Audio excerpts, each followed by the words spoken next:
กราบสวัสดีท่านผู้ชมทุกท่านครับผมสวัสดีปีใหม่นะครับวันนี้ก็มาพบกับผมเช่นเคยครับวันนี้ผมจะพารีวิวท่าขี้เหล็กเชียงตุงนะครับท่าขี้เหล็กรัฐฉานประเทศพม่าครับท่าขี้เหล็กเชียงตุงเนี่ยระยะทางก็ประมาณ165กิโลเมตรนะครับต้องใช้เวลาประมาณ 3-4 ชั่วโมงนะครับ165กิโลเมตรนะครับ165กิโลเมตรเนี่ยต้องใช้เวลาประมาณ3-4 ชั่วโมงนะครับจากท่าขี้เหล็กไปถึงเชียงตุงนะครับเพราะว่าเราทำความเร็วอยู่ที่ประมาณ60นะครับเร็วสุดก็80นะครับผมเหยียบไม่ถึง100นะครับเพราะว่าทางไม่ค่อยตรงนะครับทางคดเคี้ยวตามไหล่เขานะครับตอนนี้เราก็ออกจากท่าขี้เหล็กนะครับกำลังมุ่งหน้าสู่เชียงตุงนะครับผมแล้วก็ขับไปเรื่อยๆนะครับผมแล้วก็ผมก็จะเก็บภาพทัศนียภาพสองฝั่งข้างทางมาให้ชมนะครับก็จะมีทั้งป่าทั้งเขาแล้วก็หมู่บ้านเก่าหมู่บ้านโบราณนะครับแล้วก็หมู่บ้านสมัยใหม่สมัยเก่าปะปนกันไปนะครับเดี๋ยวยังไงก็อย่าเพิ่งเบื่อนะครับผมว่าจากท่าขี้เหล็กไปเชียงตุงเนี่ยมันจะสวยงามแค่ไหนในระหว่างทางนะครับแล้วก็รับชมกันไปเรื่อยๆครับผมก็จากตรงนี้ไปก็จะมีด่านนะครับจะมีด่านประมาณ 3-4 ด่านนะครับไปถึงเชียงตุงนะครับจากออกจากท่าขี้เหล็กมาก็จะมีด่านป่ายางหรือป่าสักนะครับขับไปเรื่อยๆครับผมด่านตรงนี้ก็ตรวจเข้มเหมือนกันนะครับเดี๋ยวถ้าไปถึงที่ด่านผมก็ต้องเก็บกล้องก่อนนะครับผมหลังจากนั้นเราก็ถ่ายไปเรื่อยๆนะครับท่าขี้เหล็กเชียงตุงนี่ก็ดีหน่อยนะครับถนนหนทางมันก็กว้างนะครับ2เลนนะครับเวลารถสวนกันไปมาเนี่ยก็ไม่ต้องคอยหลบนะครับผมก็คือขับได้ตามสบายๆนะครับถนนหนทางก็จะดีหน่อยนะครับเพราะว่ามันก็จะเป็นทางด่วนเนาะทางด่วนแห่งแรกในรัฐฉานก็ว่าได้นะครับ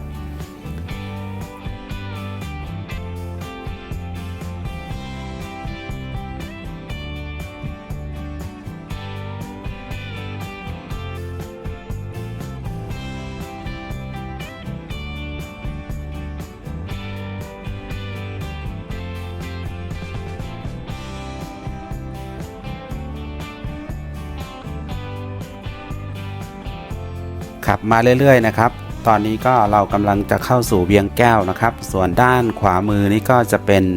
สนามบินท่าขี้เหล็กนะครับผมด้านขวามือเนาะเป็นสนามบินนะครับขับไปเรื่อยๆครับผมขับกินลมชมวิวไปเรื่อยๆนะครับอย่าเพิ่งเบื่อกันนะครับผม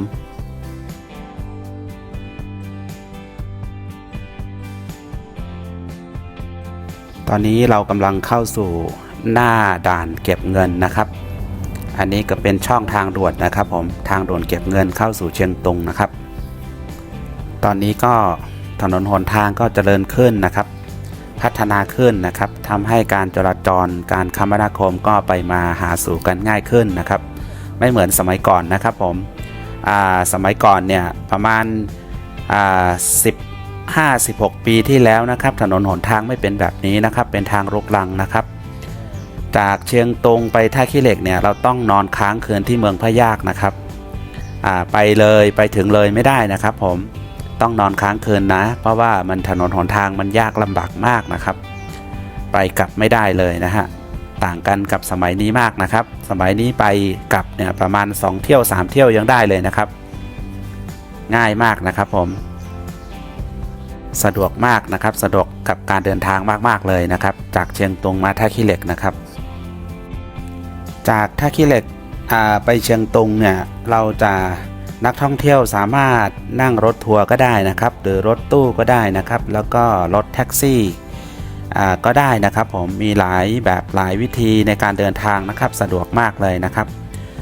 แต่ไม่มีรถไฟนะเพราะว่าที่นี่ไม่มีรถไฟนะครับมีแต่รถเท่านั้นนะครับผมหรือไม่ก็จะนั่งรถส่วนตัวก็ได้นะครับถ้ามีรถส่วนตัวนะครับไม่ก็อาจจะเช่ารถขับมาเองก็ได้นะครับที่ท่าขี้เหล็กมีบริการให้อยู่นะครับสะดวกสบายครับผมหรือไม่ก็อาจจะเช่ารถมอเตอร์ไซค์ขับกินลมชมวิวมาได้เลยก็ได้นะครับผม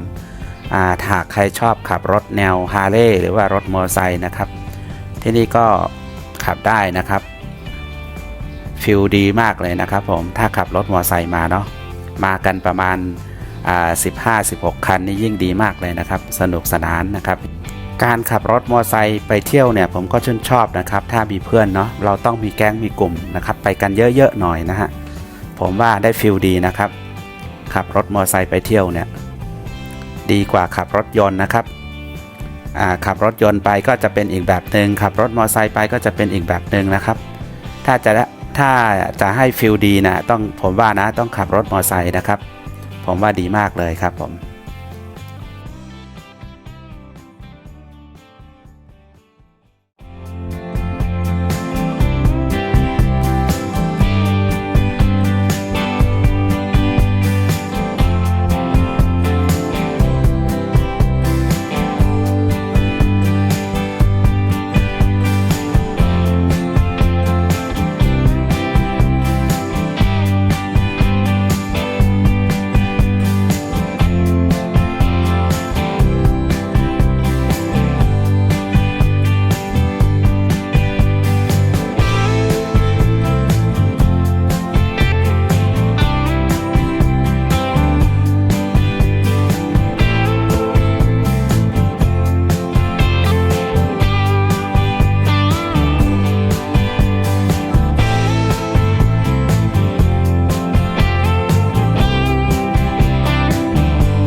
หลังจากที่เราขับมาเรื่อยๆนะครับผมตอนนี้เราก็กำลังมุ่งหน้าสู่ท่าเดือนะครับอำเภอท่าเดือจังหวัดท่าขี้เหล็กนะครับ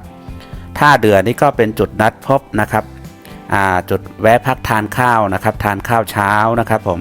ทานเบรคฟาสต์นะครับหากใครที่ออกจากท่าขี้เหล็กมาช่วงเช้ายังไม่ได้กินข้าวเช้าก็สามารถมาแวะทานข้าวที่นี่ได้นะครับที่นี่ก็มีร้านอาหารนะครับมีให้เลือกหลากหลายเลยนะครับไม่ว่าจะเป็นอาหารไทยอาหารอีสานนะครับอาหารพม่าอาหารไทยใหญ่นะครับหรือไม่ก็จะเป็นพวกข้าวซอยนะครับมีให้เลือกหลายร้านนะครับผมตอนนี้ก็เรากำลังมุ่งหน้าสู่อำเภอท่าเดือแล้วนะครับแต่วันนี้เราคงไม่พักนะครับเพราะว่าเราทานข้าวเช้ามาแล้วนะครับผมเราคงไม่พักที่นี่เราคงไม่แวะที่นี่นะครับเราอาจจะไปแวะที่อำเภอเมืองพะยากนะครับที่อำเภอเมืองพะยากนี้ก็จะเป็นอีกอำเภอหนึ่งเหมือนกันนะครับถัดจากท่าเดือไปนะครับเราก็จะแวะไปทานข้าวเที่ยงที่นั่นนะครับ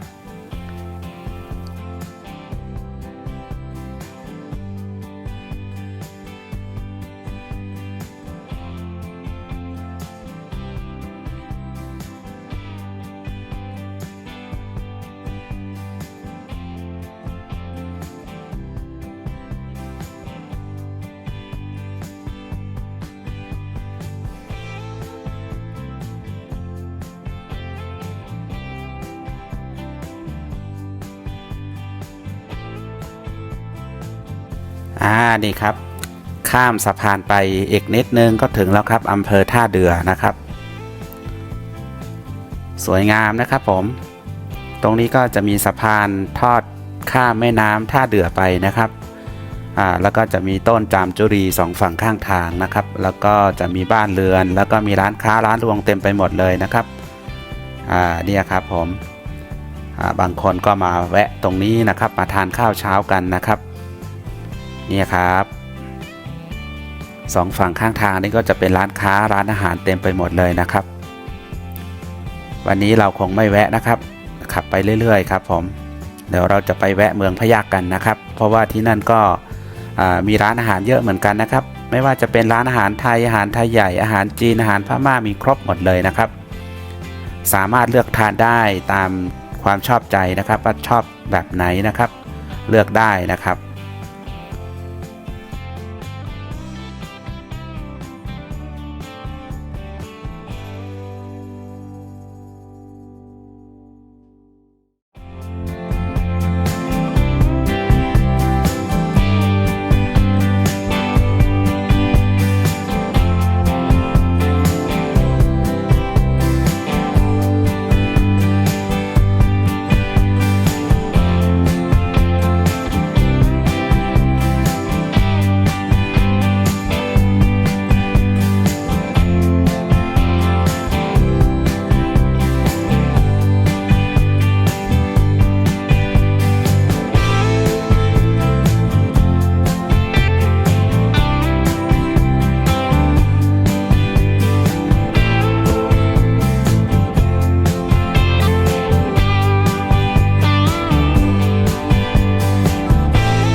แล้วก็มาถึง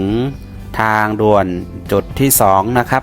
เดี๋ยวเราก็จะจ่ายเงินนะครับทำการจ่ายเงินเรียบร้อยแล้วก็ไปกันต่อครับขับมาเรื่อยๆครับผมถนนหนทางก็กว้างขวางดีนะครับไม่ต้องหลบกันนะครับรถสวนกันไปสวนกันมาก็ขับได้ตามสบายนะครับไม่เหมือนอำเภอเมืองเปงกับเชียงตุงนะครับตรงนั้นเพราะว่ามันจะมีเลนเดียวนะครับ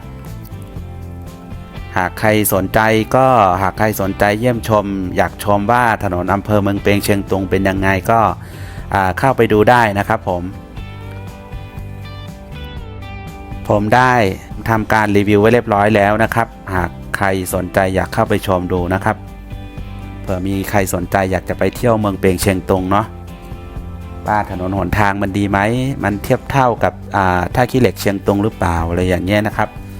ลองเข้าไปเยี่ยมชมได้นะครับลองเข้าไปดูได้นะครับผม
เราก็กำลังจะเข้าสู่อำเภอเมืองพะยากนะครับหลังจากนี้ไปประมาณ400เมตรนะครับเราก็จะเจอด่านทางเข้าเมืองพะยากนะครับผมก็จะเก็บกล้องไว้แป๊บหนึ่งนะครับหลังจากผ่านด่านเรียบร้อยแล้วก็เรามาชมกันต่อนะครับเนี่ยครับผมหลังจากผ่านด่านเรียบร้อยแล้วตอนนี้เราก็เข้าสู่อำเภอเมืองพะยากนะครับแต่ตรงนี้เขาเรียกว่าหมู่บ้านยางคำนะครับถัดจากบ้านยางคำไปแล้วก็จะเข้าสู่ตัวอำเภอเมืองพะยากนะครับตรงนี้ก็จะมีร้านอาหารนะครับให้เลือกเยอะแยะเลยนะครับหรือไม่ก็อาจจะทานในเมืองก็ได้นะจะนั่งทานในเมืองก็ได้หรือไม่ก็จะนั่งทานตามตรงใกล้ๆตลาดก็ได้นะครับหรือไม่ก็จะออกจากตัวอำเภอเมืองไปแล้วก็ไปทานตรงที่จุดนัดพบที่ร้านอาหารเปิดใหม่ก็ได้นะครับมีหลายที่นะครับหลายสาขานะครับหลายร้านนะครับมีให้เลือกเยอะแยะไปหมดเลยนะครับจะเลือกทานอาหารแบบไหนนะครับอาหารฝรั่งบางค่าก็มีนะครับ International Food ก็มีนะครับไม่ว่าจะเป็นอาหารไทยอาหารอีสานอาหารลาวอะไรอย่างนี้นะครับมีหมดเลยนะฮะมีให้เลือกเยอะแยะเลยนะครับไม่ต้องกลัวอดข้าวนะครับผมที่นี่ก็สามารถสื่อสารภาษาไทยได้สบายๆนะครับรู้หมดนะครับผมเขารู้หมดเขาสามารถตอบโต้ได้หมดเลยนะครับเพราะว่าที่นี่ก็เป็นประเทศไทยใหญ่นะครับไม่ใช่พม่าเนาะถ้าลึกเข้าไปเลยตองจีไปอันนั้นก็คือเป็นพม่าแล้วนะครับก็พวกเขาไม่สามารถสื่อสารภาษาไทยได้นะครับแต่ตรงนี้ไปถึงเชียงตุงไปถึงอำเภอเมืองเปงแล้วก็ไปถึงตองจีเนี่ยสามารถพูดภาษาไทยได้นะครับทุกส่วนในรัฐฉานเนี่ยท่านสามารถพูดภาษาไทยได้หมดเลยนะครับไม่ต้องกังวลใจนะครับว่าเขาจะไม่สามารถพูดโต้ตอบได้นะครับเพราะว่าที่นี่พูดได้หลายภาษานะครับภาษาในจังหวัดรัฐฉานเนี่ยก็ส่วนมากนะครับก็จะพูดภาษาไทยใหญ่นะครับตระกูลภาษาไทยนี่แหละครับต่างกันที่สำเนียงเท่านั้นนะครับผมครับผ่านอำเภอเมืองพะยากมาอีกนิดนึงนะครับเดี๋ยวเราก็จะเข้าไปแวะที่ร้านอาหารเปิดใหม่นะครับเราจะไปแวะพักทานข้าวเที่ยงกันที่นั่นนะครับ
ใกล้ถึงแล้วนะครับตรงขวามือนี่ก็เป็นร้านอาหารนะครับ International Food เหมือนกันนะครับ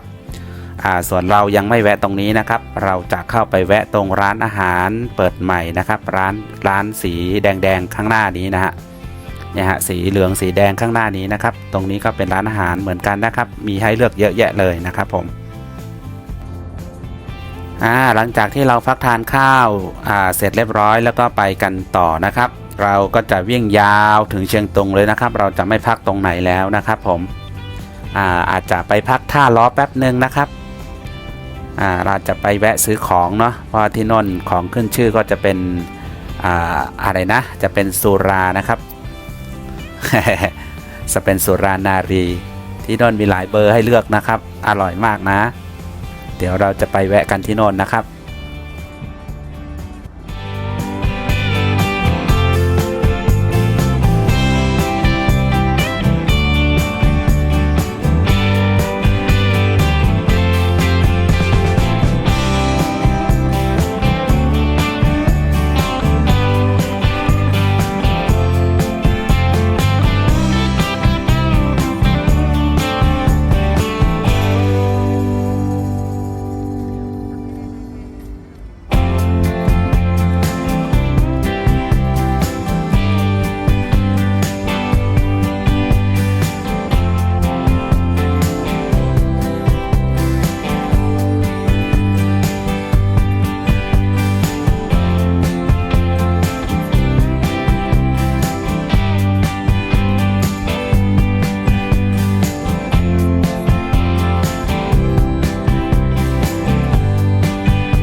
หลังจากที่เราขับมากันเรื่อยๆนะครับตอนนี้เราก็มุ่งหน้าสู่ดอยปางควายนะครับตรงนี้ก็จะเป็นจุดนัดพบร้านอาหารเหมือนกันนะครับตรงนี้ก็มีสถานที่ท่องเที่ยวนะครับใครจะไปดอยเหมยนะครับแล้วก็ต้องมาพักตรงนี้มาซื้อของขนมนมเนยขึ้นไปทานข้างบนนะครับฝั่งขวามือก็จะเป็นดอยเหมยนะครับแล้วก็ฝั่งซ้ายมือเนี่ยก็จะเป็นพุทธคยานะครับมีพระพุทธรูปแล้วก็สถานที่ประสูติปรินิพพานจำลองนะครับตรงนี้ก็จะเป็นที่ท่องเที่ยวเช่นกันนะครับผมหากท่านไหนมีเวลาก็ควรแวะมาเยี่ยมชมได้นะครับแวะมาเที่ยวได้นะครับ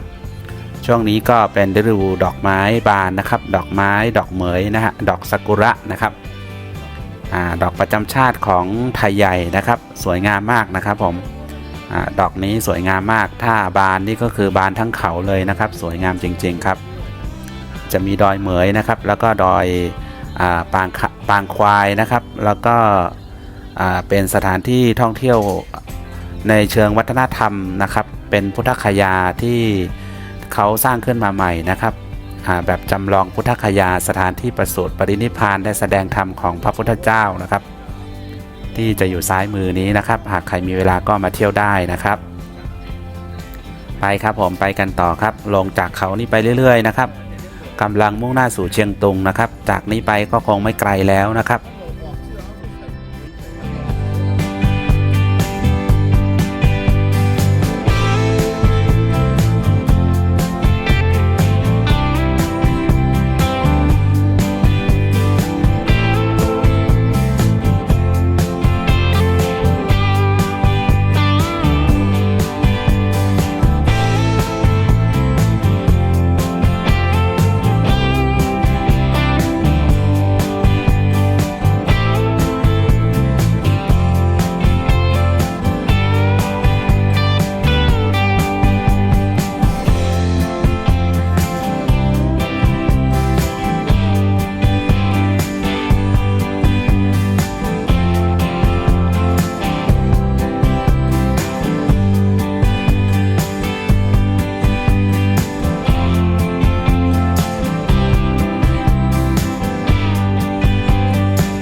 ฝั่งขวามือนี่ก็จะเป็นสถานที่ท่องเที่ยวเหมือนกันนะครับตรงนี้ก็จะเป็นร้านกาแฟนะครับผม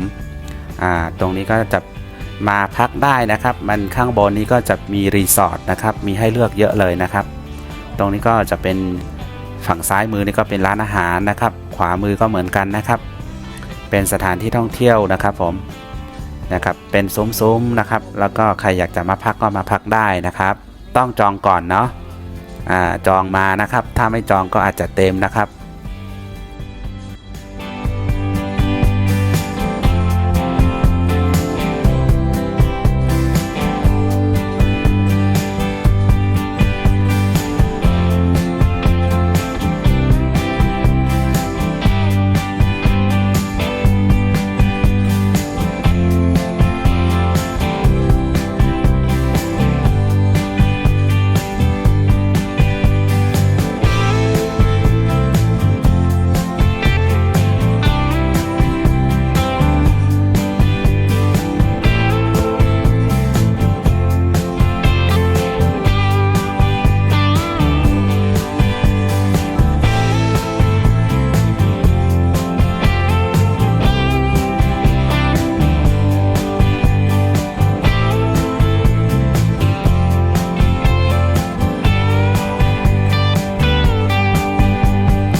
เดี๋ยวเราก็จะแวะหมู่บ้านนี้แป๊บหนึ่งนะครับแวะซื้อของนะครับแวะซื้อของขึ้นชื่อนะครับผม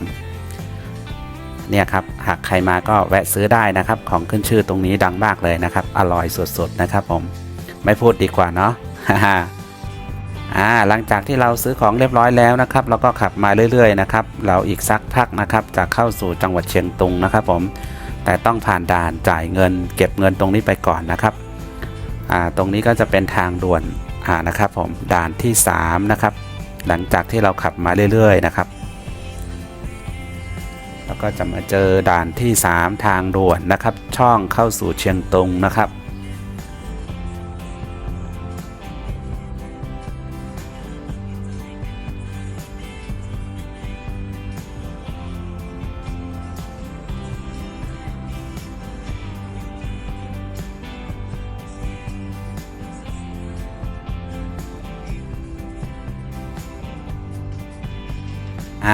นี่ครับผมด้านหน้านี้นะครับด่านที่3ช่องเข้าสู่เชียงตุงนะครับเราต้องจ่ายตังก่อนนะครับหลังจากจ่ายตังเรียบร้อยแล้วก็ไปกันต่อนะครับเนี่ยครับด้านขวามือนี่ก็จะมีป้ายใหญ่ๆว่า Welcome to เชียงตุงนะครับจะมีภาษาพม่ากับภาษาไทยใหญ่นะครับยินดีต้อนรับเข้าสู่เชียงตุงนะครับจากนี้ไปก็ไม่ไกลแล้วนะครับผมขับชิลไปเรื่อยๆนะครับเดี๋ยวก็ถึงนะฮะแต่ก่อนเข้าสู่เชียงตุงนะครับนับจากตรงนี้ไปนะครับประมาณ 4-500 เมตรนะครับเราก็จะไปเจอด่านใหญ่นะครับด่านตรงนี้ก็ตรวจเข้มงวดเหมือนกันนะครับผมเดี๋ยวไปถึงที่โน่นเราก็ต้องเก็บกล้องก่อนนะครับจะถ่ายสุ่ม4สุ่ม5ไม่ได้เนาะเพราะว่าที่นี่มันไม่เหมือนที่ประเทศไทยนะครับยังไงเราก็ต้องเคารพกฎของเขาไว้ก่อนนะครับตรงไหนถ่ายได้ก็ถ่ายตรงไหนถ่ายไม่ได้แล้วก็ไม่ควรถ่ายนะครับเพื่อความปลอดภัยของตัวเองนะครับผมไปครับไปเรื่อยๆครับผมไปกันต่อครับหลังจากผ่านด่านเรียบร้อยแล้วนะครับผ่านด่านตรวจเข้าสู่เชียงตุงเรียบร้อยแล้วเราก็ขับมาเรื่อยๆนะครับผมจนมาถึงวงเวียนตรงนี้นะครับกำลังมุ่งหน้าสู่เชียงตุงนะครับนับจากตรงนี้ไปก็เข้าสู่ในตัวเมืองเชียงตุงแล้วนะครับผมนี่ครับถนนหนทางก็เป็นแบบที่เห็นนะครับกำลังพัฒนาไปเรื่อยๆนะครับตรงนี้ก็จะเป็นหลุมเป็นบ่อนิดๆนะครับแต่ก็ไม่มากเท่าไหร่นะครับดีเป็นช่วงๆนะครับผมเพราะว่าเขากำลังพัฒนาไปเรื่อยๆนะครับกำลังซ่อมแซมถนนอยู่นะครับเป็นช่วงๆไปนะแต่เราก็ต้องขับด้วยความระมัดระวังนะครับเพราะว่า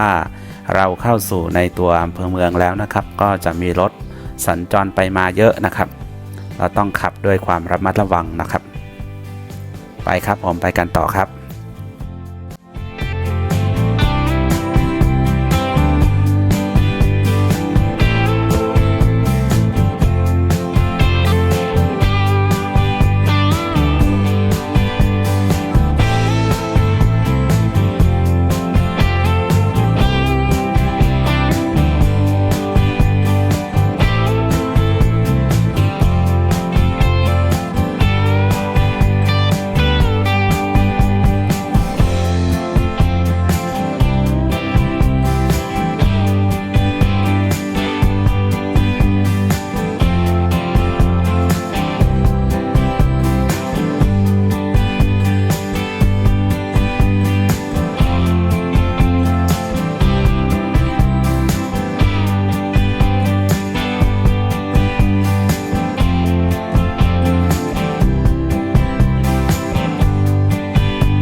เดี๋ยวเราแวะกันตรงนี้สักแป๊บหนึ่งนะครับ